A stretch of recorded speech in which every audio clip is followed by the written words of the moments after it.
So what is going on, everyone? This is Fabi here, and today I'm going to give you my honest thoughts about the iPhone 5s, and this is also supposed to double as an advice video for those of you who have the iPhone 5 over here and are trying to, or are thinking about upgrading to the iPhone 5s. So talking about the design, there's not really much changed other than the colors, which in my opinion look a lot better than the iPhone 5, which we have over here. As you can see, it's a much brighter color that just looks really professional and really nice.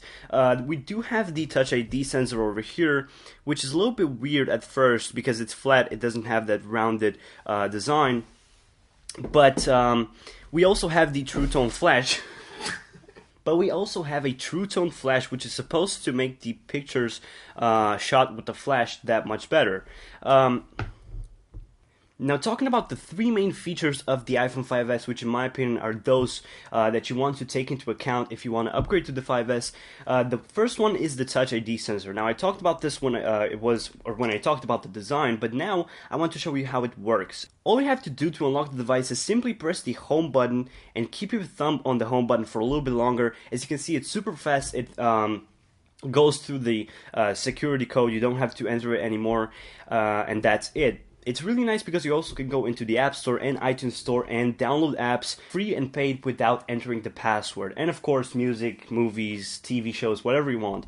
Talking about the second feature that is a killer on the iPhone 5s, it's a 64-bit processor, which even though is not the best spec-wise CPU on the market, it's only a dual-core 1.3 GHz CPU.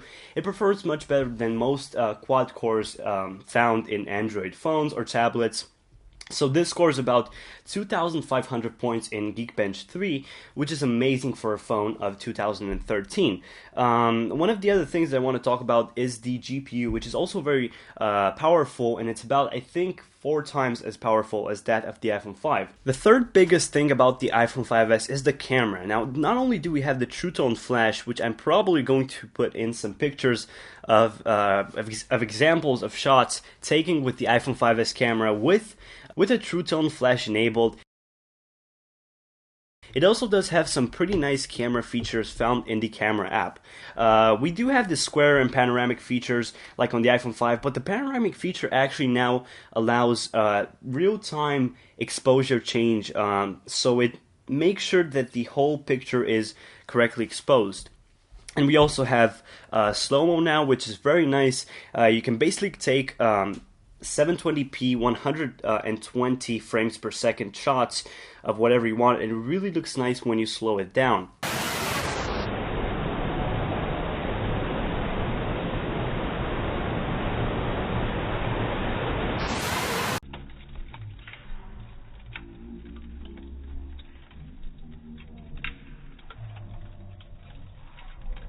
Other than that, it also has a very fast shutter speed, a 10-second or 10 frames per second shutter speed. So you can see over here, it's very fast.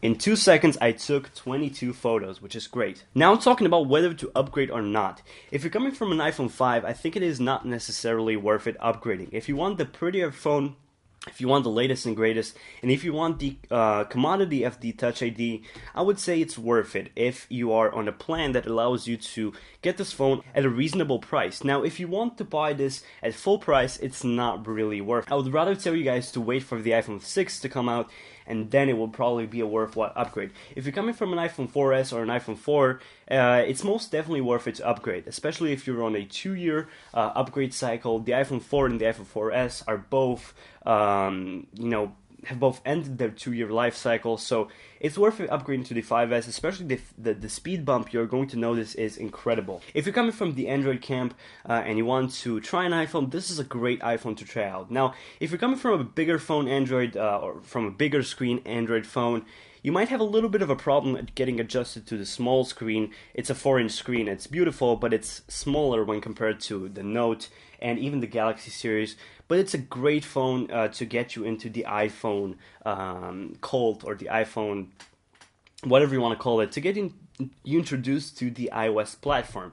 If you guys like this video, make sure to like it, share it with your friends on Facebook and on Twitter, subscribe to my Facebook and subscribe to my YouTube page and to my editors and filmer. Como se chama esta filmada? cameraman.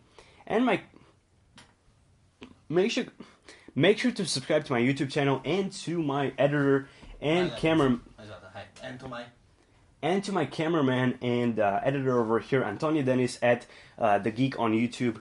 He's a really cool guy, and he's helping me with filming this crazy setup. It's a 3-camera multicam and microphone setup, which is awesome, and I couldn't be happier with this.